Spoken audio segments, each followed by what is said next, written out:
speaking about Global South, how the inclusion of the largest continent really in the world with over 55 countries who should be a member of any such prestigious summit. As I said yesterday, I was speaking, for example, to a spokesperson of the South African president, Vincent Meganway, and he was making the point that, we are rich with lots of resources. We have so much we can offer to the world, but why is it that no one ever thought about us? India has. Absolutely. In fact, that point is what exactly came to my mind when he, in fact, was addressing the media. This is exactly what he said, that India has ensured that Africa and the Global South are no longer going to be excluded. And so the message is loud and clear. The writings on the wall that the G20 presidency headed by India has all about the inclusivity. In fact, Prime Minister Albanese of Australia has also arrived at Rajghat. He is just being welcomed by Prime Minister Narendra Modi. And as Pallavi has also been talking about the deep symbolism of all these leaders who are making it to Rajghat in front of Bapu Ki Kutia. Pallavi, let's also talk about the symbolism of them being present in front of Bapu Ki Kutia. I was also discussing this with Siddhant, the deep symbolism that lies in the values of the Mahatma, which is not just about non-violence, it's also about promoting Swadeshi, something that's also conveyed through the use of charkha. Not just Rajghat, not just a meeting which is going on there where the delegates are traveling, but in fact every little nuance right through the G20 summit has been replete with a lot of symbolism, and all of which carries a long-standing message. So whether we talk about the corridor of culture, whether we talk about mother of democracy, the fact that the Prime Minister was standing in front of the replica of the Konark temple with the 24 spokes, which actually is imbibed into the national flag of our country, plus also the fact that it symbolizes continuity, change and democracy. That was one very powerful symbolism which was there. The Natraj, in fact, I'm so sorry to interrupt you, Pallavi, because we just got visuals of the Canadian Prime Minister Justin Trudeau being welcomed by the Mahatma, informing all our viewers about that. Pallavi, please go ahead and finish what you were saying. Yeah, so just I was talking about the Natraj also. Natraj, again, the 18 to 20 ton Natraj, which is just outside the mandapam, and that will be the entrance into the mandapam. That also, kind of Ashdhatu, that also talks about energy. It talks about an amalgamation of different streams where there is a unity in diversity. That was another symbolism. Everything has been carefully chosen, micromanaged by the Prime Minister himself, because he feels that, we need to send out these kind of messages by what many would call a mere symbolism.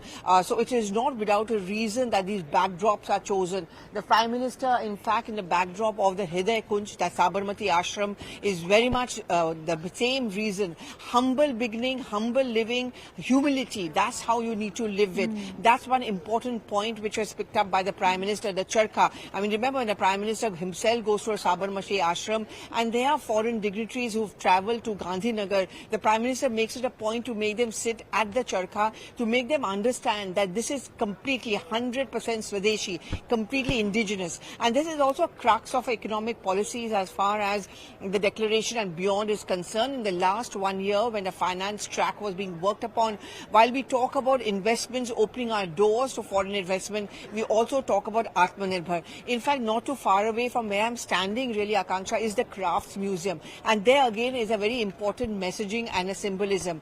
GI tag, which means complete purity, and the need to understand that this is what India's crafts and cultural heritage is all about. And in fact, as you move into a craft museum exhibition enclosure, one of the most prominent stalls is that of Khadi. So Khadi is something which has been given a respectability. It's no longer seen as a kind of a drab material. It is seen as something which can be quite fashionable, very funky. And in fact, if you notice, the stole which the Prime Minister is putting around all the dignitaries is actually made by Khadi, and he himself is wearing one. He's also tried to make it a point to wear as much of Khadi. That's the directive which also has been given, because it's only when you develop your indigenous industry that you can understand and explain to the world that India is increasingly moving towards self-reliance, and there's so much that we also have to offer to the world. So political, diplomatic and economic messaging as well behind these symbols.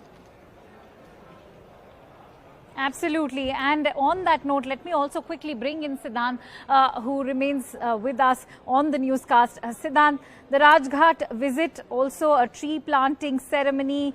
Take us through all these other events that are scheduled throughout the day, because I believe there'll also be the signing on the peace wall at Rajghat. And after that, what should we expect? And in fact, as I speak, Ursula von der Leyen, the EU Commission President, has also made it to Rajghat. We're getting in visuals, as I can also see, she's being greeted by the Indian Prime Minister. Siddhant, take us through what should we expect next. Well, yes, you're absolutely right, Akanksha. Right after this particular program of paying tributes to Bapu at Rajghat, the leaders are going to come to Bharat Mandapam, where session 3, which is on the theme of One Future, is going to start, and perhaps by afternoon the session will end. There's going to be some sort of a statement coming post the session. This is what we have been told. Then Akanksha, you know, there are a number of bilaterals which Prime Minister Modi is going to hold with Comoros, Turkey, UAE, South Korea, EU, Brazil and Nigeria. PM will also hold working lunch with President Macron, and post that we can expect Macron to hold a press conference for both French and Indian media.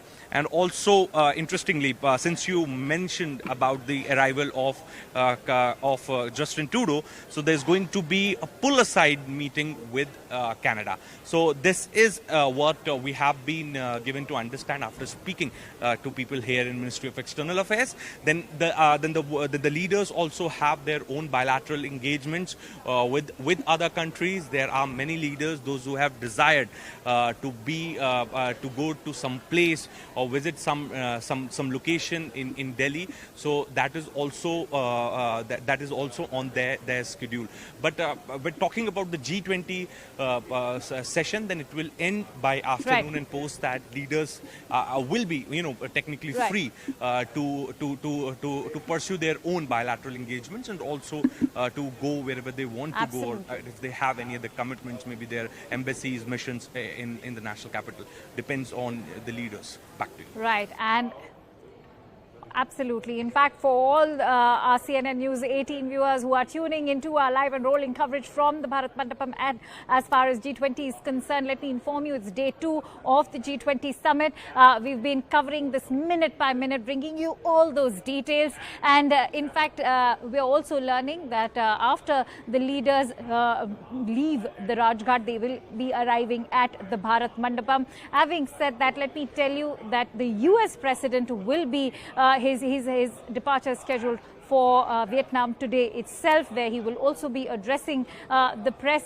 Rishi Sunak was the first one to make news on day 2 of G20, because he visited Akshardham Temple. On that note, let me also bring in Arun Dhanta on as far as Rishi Sunak's visit to Akshardham Temple is concerned. Arun, we've always heard Rishi Sunak make a statement by saying he's a proud Hindu, and he also requested Prime Minister to arrange for a visit to a mandir, and so it was Akshardham Temple. And even though it's been a rainy day, nothing seems to have dampened his spirits as far as visiting the temple is concerned.